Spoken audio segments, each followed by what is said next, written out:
చెట్టుతా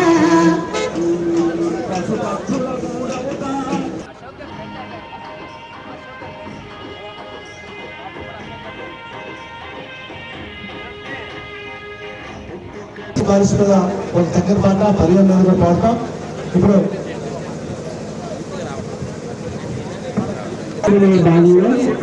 plastic carry bags బదులు పెద్ద సంఖ్యలో మరియు జూట్ బ్యాగ్స్ తయారు చేసిందిగా ఈ సందర్భంగా స్వచ్ఛ హరితాంధ్ర అభివృద్ధికి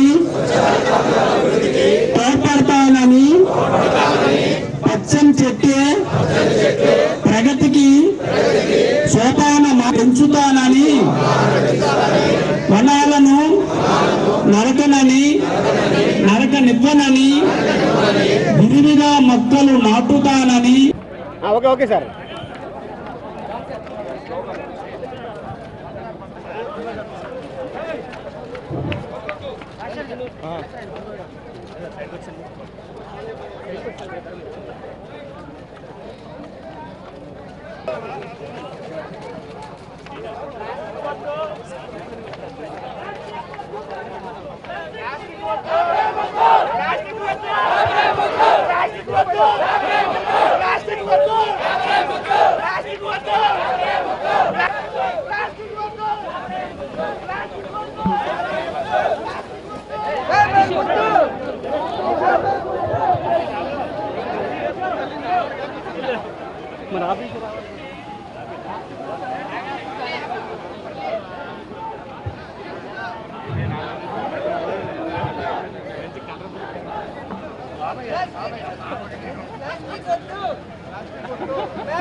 నాటిన మొక్కలు పెంచండి, భూమికి పచ్చగా చేసే పనిలో అందరూ కలిసి